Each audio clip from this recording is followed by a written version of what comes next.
हम लोग पढ़ने वाले थे क्या, वैदिक काल के बारे में। ओके, वैदिक काल को 2 कालखंडों में बांटा गया था, ऋग्वैदिक काल, उत्तर वैदिक काल। यहाँ तो कोई दिक्कत नहीं है, आगे पढ़ते हैं। वैदिक काल कैसी सभ्यता थी? तो वैदिक काल जो थी वो ग्रामीण सभ्यता थी, और वैदिक काल का जो भाषा था वो क्या था? तो वैदिक काल की भाषा क्या थी? तो वो संस्कृत थी। वैदिक काल की भाषा संस्कृत थी। और वैदिक काल की वन व्यवस्थाएं कैसी थी, किस पे आधारित थी? तो व्यवसाय पे आधारित थी। वैदिक काल की व्यवसाय पर आधारित थी वन व्यवस्थाएं। यहाँ तो कोई दिक्कत नहीं है। वैदिक काल के जो लोग थे वो पेय पदार्थ में किसका इस्तेमाल करते थे? तो पेय पदार्थ में जो है वो सोमरस का इस्तेमाल करते थे। पेय पदार्थ में सोमरस का इस्तेमाल करते थे। और सोमरस क्या हुआ करता था? तो वनस्पति द्वारा तैयार किया गया रस सोमरस कहलाता था। यहाँ तो कोई दिक्कत नहीं है। आपसे क्वेश्चन पूछेगा इसका मुख्य व्यवसाय क्या था? वैदिक काल में जो है मुख्य व्यवसाय क्या था? तो मुख्य व्यवसाय क्या था? तो पशुपालन और कृषि। मुख्य व्यवसाय पशुपालन करना और कृषि करना मुख्य व्यवसाय था। यहाँ तो कोई दिक्कत नहीं है। वैदिक काल में आपसे बोलेगा कि खोजा गया धातु, वैदिक काल में खोजा गया धातु अगर आपसे बोलेगा तो क्या बोलेंगे? तो वो बोलेंगे लोहा। पहला खोजा गया धातु लोहा। और सिंधु घाटी सभ्यता में पहला खोजा गया अगर धातु बोलेगा तो कांस्य धातु। ओके, यहाँ तो कोई दिक्कत नहीं है। आगे आप समझते हैं ध्यान से ऋग्वैदिक काल। ऋग्वैदिक काल में लोहा को, ऋग्वैदिक काल में लोहा को क्या बोला गया है? तो लोहा को जो बोला गया है वो सियाम एक्स बोला गया है। लोहा को कौन सा एक्स बोला गया है? तो सियाम एक्स बोला गया है। यहाँ तो कोई दिक्कत नहीं है। आगे, और तांबा को क्या बोला गया है? तो तांबा को जो बोला गया है वो लो एक्स बोला गया है। तांबा को लो एक्स और लोहा को सियाम एक्स बोला गया है। यहाँ तो कोई दिक्कत नहीं है, आगे बढ़ते हैं। अब समझते हैं ध्यान से। ऋग्वैदिक काल कहने का अर्थ ये हो गया कि ऋग्वैदिक काल में जो महिलाएं जीवन भर वो विवाहित रहती थी, ठीक है, उस महिला को क्या बोला जाता था? तो उस महिला को बोला जाता था अमाजू।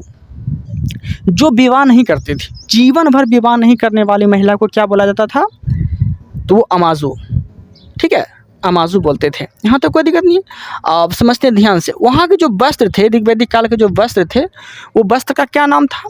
एक वस्त्र का नाम था वास, एक था अधिवास, ठीक है। वो वस्त्र का क्या नाम था? एक वस्त्र का नाम था वास, एक वस्त्र का नाम था अधिवास। ओके, यहाँ तो कोई दिक्कत नहीं है।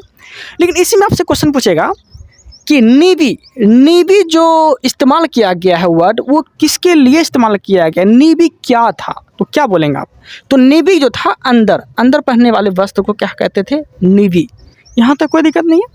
अब हम आगे बढ़ते हैं। आगे अब समझते हैं ध्यान से। अब हम लोग जो पढ़ने वाले हैं, अब हम पढ़ने वाले हैं प्रमुख दर्शन के बारे में। ओके, अब क्या पढ़ने वाले हैं? ऋग्वैदिक काल के प्रमुख दर्शन के बारे में। कौन सा दर्शन कौन दिया था? ध्यान से समझते हैं। शतुद्री कहने का अर्थ ये हो गया, सॉरी यहाँ पे है प्रमुख दर्शन, कहने का अर्थ ये हो गया योग दर्शन। योग दर्शन के संस्थापक अगर आपसे पूछेगा तो क्या बोलेंगे? पतंजलि। योग दर्शन के संस्थापक पतंजलि। योग दर्शन के संस्थापक पतंजलि। ओके, यहाँ तक कोई दिक्कत नहीं है। और न्याय दर्शन अगर आपसे पूछेगा तो न्याय दर्शन के संस्थापक गौतम। न्याय दर्शन के संस्थापक गौतम को माने जाते हैं। यहाँ तक कोई दिक्कत नहीं है। तो क्या बोले? योग दर्शन के संस्थापक पतंजलि, न्याय दर्शन के संस्थापक गौतम। और सांख्य दर्शन अगर आपसे बोलेगा तो सांख्य दर्शन के कौन हो जाता है? कपिल। सांख्य दर्शन का कपिल। और इसी में आपसे क्वेश्चन पूछेगा कि इनमें से कौन सबसे प्राचीन दर्शन है? तो क्या बोलेंगे? सबसे प्राचीन दर्शन जो है वो माने जाते हैं सांख्य दर्शन। सबसे प्राचीन दर्शन सांख्य दर्शन। ओके, यहाँ तक कोई दिक्कत नहीं है। अब चौथा दर्शन जो हम लोग देखने वाले हैं, वो दर्शन देखने वाले हैं चरवाक। चरवाक दर्शन के संस्थापक किसे माने जाते हैं? तो चरवाक दर्शन के जो संस्थापक माने जाते हैं वो चरवाक को ही माने जाते हैं। चरवाक दर्शन के संस्थापक चरवाक को माने जाते हैं। आगे जो क्वेश्चन पढ़ने वाले हैं वो पांचवा जो दर्शन दिया था वो दर्शन के संस्थापक किसे मानते हैं?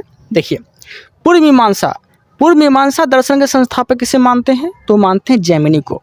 पूर्व मीमांसा दर्शन के संस्थापक जैमिनी को। ओके, और आगे क्वेश्चन क्या है? उत्तर मीमांसा। और उत्तर मीमांसा दर्शन के संस्थापक किसे माने जाते हैं? तो माने जाते हैं वादयायन को। उत्तर मीमांसा वादयायन, पूर्व मीमांसा जैमिनी। यहाँ तो कोई दिक्कत नहीं। सातवां जो आता है वो आता है वैशेषिक दर्शन के जो संस्थापक माने जाते हैं वो कनाद या उलुक को माने जाते हैं। वैशेषिक दर्शन कनाद या उलुक को माने जाते हैं। यहाँ तक कोई दिक्कत नहीं है। अब जो हम लोग पढ़ने वाले हैं वो पढ़ने वाले हैं ऋग्वैदिक काल की प्रमुख नदियाँ के बारे में। प्राचीन में वो नदी का क्या नाम था और वर्तमान में वो नदी का क्या नाम है। ओके, अब समझते हैं ध्यान से। तो पहला नदी जो है, पहला नदी का नाम है पुरुषनी, और पुरुषनी किस नदी का प्राचीन नाम है? तो वह है रावी। तो रावी का प्राचीन नाम क्या है? तो पुरुषनी, पुरुषनी, ठीक है।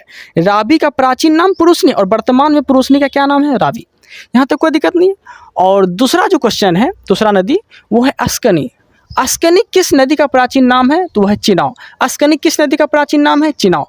अब आगे क्वेश्चन क्या है? शतुद्री। शतुद्री किस नदी का प्राचीन नाम है? तो शतुद्री जो है वो सतलज नदी का प्राचीन नाम है। ओके, प्राचीन नाम था। ओके, प्राचीन नाम था कौन?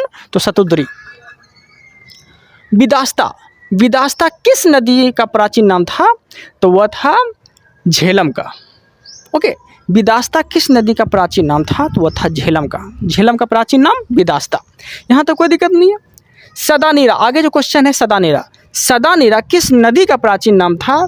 तो वह था गंडक का। गंडक का सदानीरा। ओके, यहाँ तक कोई दिक्कत नहीं। गोमती। गोमती किसका है? तो गोमल का। ओके, गोमती, गोमल, गोमल, गोमती, यहाँ तक कोई दिक्कत नहीं है। आगे आगे जो क्वेश्चन है, आगे है 8वां नदी, वो क्या नाम है? वो ब्यास। तो ब्यास नदी का प्राचीन नाम क्या है? विपाशा। ब्यास नदी का प्राचीन नाम विपाशा। विपाशा का वर्तमान नाम ब्यास। यहाँ तो कोई दिक्कत नहीं है। 9वां जो नदी है वो नदी का नाम है दृश्यदती। दृश्यदती किस नदी का वर्तमान नाम है? तो वह है घग्गर। दृश्यदती किस नदी का वर्तमान नाम है? तो वह है घग्गर। यहाँ तक कोई दिक्कत नहीं है। अब आगे जो हम लोग पढ़ने वाले हैं, ऋग्वैदिक काल के प्रमुख पशु के बारे में पढ़ने वाले हैं। तो ऋग्वैदिक काल के प्रमुख पशु, कहने का अर्थ हो गया प्रिय पशु। अगर आपसे पूछेगा कि ऋग्वैदिक काल के प्रिय पशु का क्या नाम था, तो क्या बोलेंगे? तो ऋग्वैदिक काल का प्रिय पशु का क्या नाम था? घोड़ा।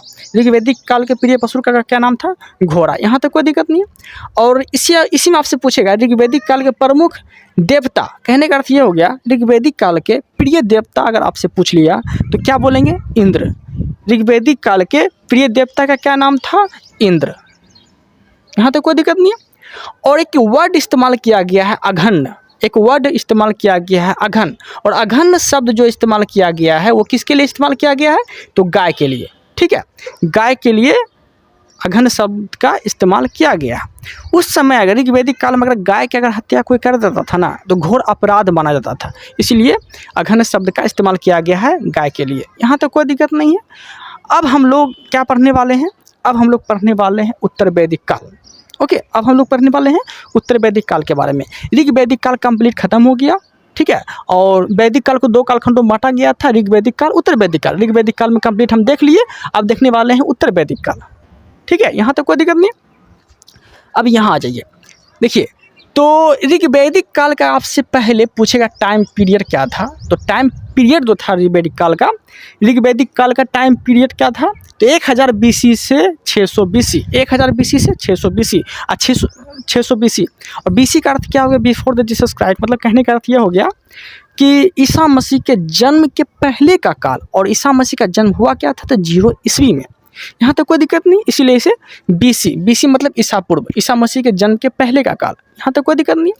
हम लोग देखने वाले हैं फिर उत्तर वैदिक काल में कौन सी दिशा में कौन से राजा को क्या बोलते थे। मतलब उत्तर दिशा में कोई राजा हुआ करता था तो उस राजा को क्या बोलते थे? दक्षिण दिशा में राजा हुआ करता था उस राजा को क्या बोलते थे? पश्चिम दिशा में जो राजा हुआ करता था उस राजा को क्या बोलते थे? इस तरह से हम लोग देखने वाले हैं। तो इस तरह से डायग्राम आप बना लीजिएगा और डायग्राम से समझते हैं, ध्यान से देखिएगा। उत्तर वैदिक काल में जो उत्तर में जो राजा हुआ करते थे उस राजा को क्या बोलते थे? तो विराट। राजा को क्या बोलते थे? विराट। ओके, और दक्षिण में राजा को क्या बोलते थे? तो दक्षिण में राजा को बोलते थे भोज। दक्षिण में राजा को क्या बोलते थे? भोज। ओके, यहाँ तक कोई दिक्कत नहीं है। उत्तर में विराट, दक्षिण में राजा को क्या बोलते थे? भोज। पूरब में राजा को क्या बोलते थे? पूरब में राजा को क्या बोलते थे? सम्राट। पूरब में राजा को क्या बोलते थे? सम्राट। और पश्चिम में राजा को क्या बोलते थे? सौराष्ट्र। पश्चिम में राजा को सौराष्ट्र और पूरब में सम्राट। यहाँ तक कोई दिक्कत नहीं है। उम्मीद है कि आप लोग को यहाँ तक कोई प्रॉब्लम नहीं हुआ होगा। आगे बढ़ते हैं, अब समझते हैं ध्यान से। अब उत्तर वैदिक काल में आपसे क्वेश्चन पूछेगा कि पहला नगर ईंटों से बना हुआ कौन था? पहला नगर ईंटों से बनाया गया कौन था? तो क्या बोलेंगे? कौशाम्बी। उत्तर वैदिक काल में पहला नगर कौन सा जो ईंटों से बनाया गया था? तो वह था कौशाम्बी। यहाँ तक कोई दिक्कत नहीं है। अब समझते हैं ध्यान से उत्तर वैदिक काल के आभूषण के बारे में। उत्तर वैदिक काल के आभूषण के बारे में जो इस तरह से हुआ करते थे। एक का नाम था निक्स, एक का नाम था शतमान। एक का क्या नाम था? निक्स, एक का नाम था शतमान। ठीक है, तो इसमें आपसे क्वेश्चन पूछेगा कि निक्स जो था, निक्स वो कौन सा आभूषण था, कहाँ पहना जाता था। ठीक है, इस तरह से आपसे क्वेश्चन पूछेगा। तो निक्स जो था वो आभूषण था, वो गला में पहनने वाला आभूषण था जो गला में पहना जाता था। उसे क्या बोलते थे? तो उसे बोलते थे निक्स। ओके, उम्मीद है कि आप लोग को यहाँ तक कोई प्रॉब्लम नहीं हुआ होगा। प्रॉब्लम होता भी है तो आप कमेंट में जाके बोल सकते हैं। ठीक है, अगर आप लोग को मेरा कंटेंट अगर समझ में आ रहा है तो आप चैनल को सब्सक्राइब कर लीजिएगा ताकि टाइम से मेरा वीडियो आप तक पहुँच सके। Okay then, thank you, thanks for watching.